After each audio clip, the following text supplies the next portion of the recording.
latest book is out of a New York Times article, Death in Black and White. Why this book, and what is the sermon to white America? Well, why this book? I wanted to address some of the difficulties and complications, the traumas, the griefs that black people have endured over the last several years.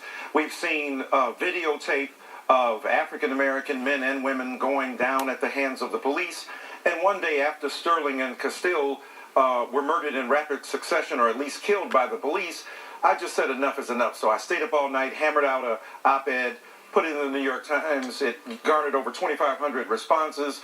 So this book grew out of that. And what I wanted to say to white America is, look, there's tremendous love in my voice. I'm a minister. I wanted to reach out and say, but we've got to wrestle with the consequences of white privilege, of white innocence, of white fragility.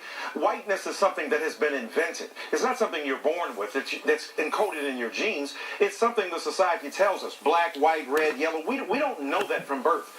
So since it's been invented and created, let's find some ways for white brothers and sisters to avoid the worst consequences of that whiteness, discard them while embracing their humanity. Well, let's talk about white privilege for a second here, because I think when white people hear white privilege, they think, well, what's the privilege? There's a lot of working class white Americans who have trouble. I mean, obviously they came out to vote for Donald Trump. There's unemployment. There's social pathology in their neighborhoods, drug use, and all those kinds of things. Right. So people argue, well, I don't know what you mean when you say white privilege. Well, that's not all of white America, but that's a significant segment of white America. Think about recent studies about so-called poor white trash and the like, so that there's racial segregation, that divides black and white, but there's also class solidarity between working class white people and working class black and brown people. But one of the greatest forms of privilege has nothing to do with money.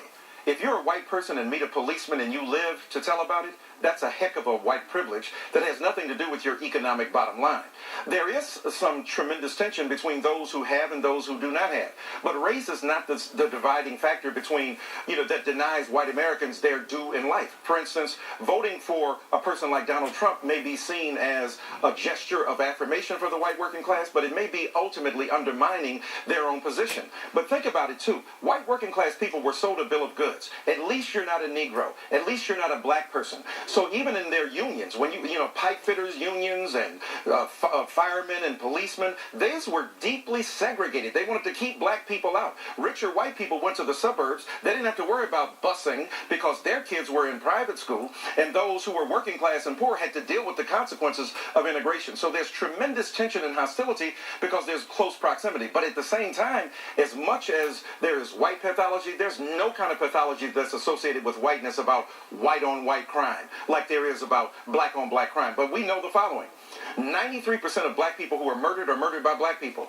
84% of white people who are murdered by white people. But we don't have a narrative about white-on-white crime. We don't think about white America going down to hell in a handbasket as a result of their destructive and pathological behavior. So even there's racial segmentation and segregation. Okay, so you're a minister. How do you make sure that your message, you're not just preaching to the choir? How do you make sure the sermon is heard by the people that need to hear it? I'm here with y'all.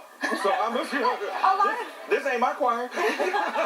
But y'all sound good. But I mean, a lot of the people that need to hear this message and need to hear this explanation and actually go through these thoughts are people that would immediately probably turn you off when they heard you talking about white privilege. They're just so turned away by the term white privilege. That's why I tried to avoid a lot of jargon in my book. I mean, I'm speaking to you about white innocence and privilege, but I do it in a broader context. I know how to preach, so you got to start with the good stuff first and invite people in, and then you can hammer them when you get them close. At least that's what preachers have done historically. So the reality is, but I don't mind preaching to the choir either. The choir needs to rehearse. The altos need to get in line. The bass needs to sound better. But at the same time, I think that white liberals need to hear the sermon too. It's not just, I am, of course, exempt and exonerated because I have an enlightened perspective. No, slow down, Mace. You're killing them.